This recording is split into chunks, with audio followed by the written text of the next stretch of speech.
ونصلي ونسلم على رسوله الكريم أما بعد أعوذ بالله من الشيطان الرجيم بسم الله الرحمن الرحيم وإنك لعلى خلق عظيم صدق الله العظيم۔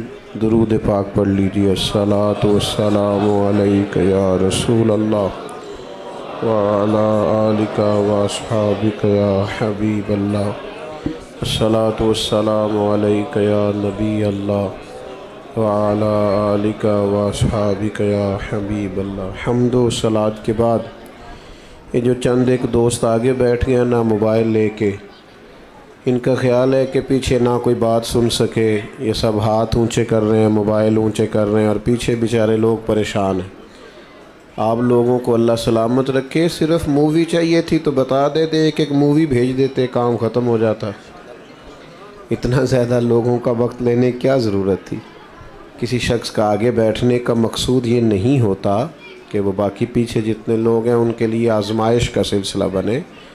آپ جب موبائل اونچا کرتے ہیں، اللہ آپ کو سلامت رکھے، اس کو تھوڑی دیر جیب میں رکھیں، اور جو قریب بیٹھنے والے ہیں ان کی تو زیادہ توجہ چاہیے ہوتی ہے تاکہ ان سے بات ہو سکے۔ اللہ آپ کو برکتیں دے، خوش رہیں آپ ہمیشہ۔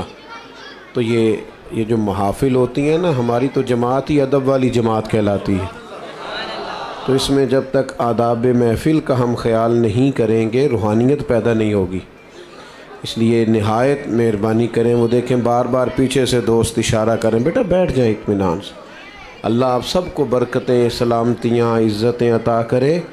اور پھر میں کئی جگہوں پہ کہہ چکا ہوں کہ مجھ سے کہیں گنا بڑھ کر، بلکہ کوئی مثال ہی نہیں دی جا سکتی، مسجد کا ادب بہت ہی زیادہ ہے۔ اس لیے اتنی زیادہ، ویسے بھی ہم شخصیات کے نہیں نظریات کے قائل ہیں۔ لوگ تھوڑی دیر کے لیے دنیا میں آتے ہیں پھر چلے جاتے ہیں، نظریے ہمیشہ باقی رہتے ہیں۔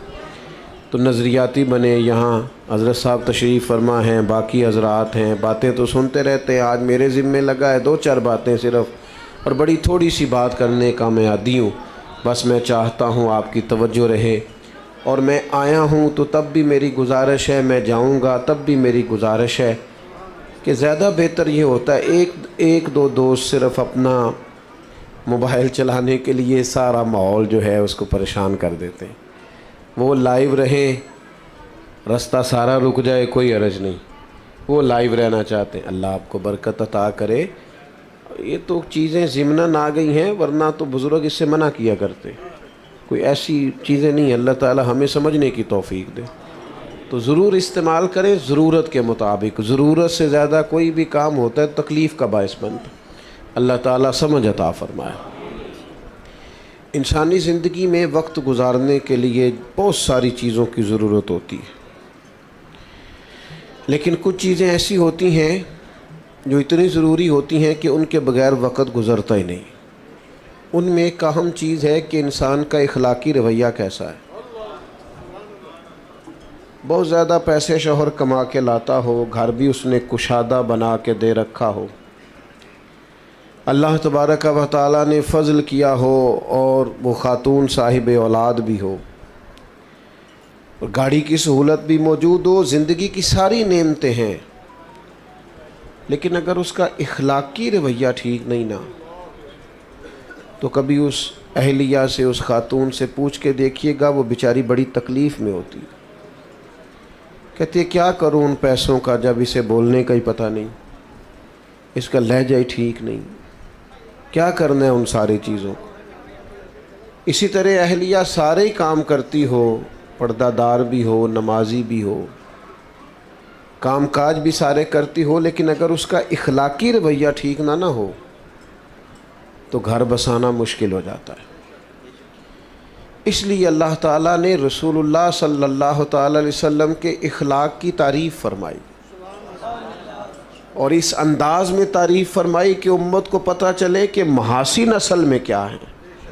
فرمایا وَإِنَّكَ لَعَلَىٰ خُلُقٍ عَظِيمٍ، اے محبوب بے شک آپ عظیم اخلاق پر ہیں، خلق عظیم کے مالک۔ ایک ہوتا ہے انسان کسی کو تحفوں سے مائل کرے، مختلف قسم کی چیزیں دے کے کسی کو مائل کرے، تحفہ لینے دینے سے بھی محبت بڑھتی ہے، لیکن اپنے حق میں قائل کرنا، کسی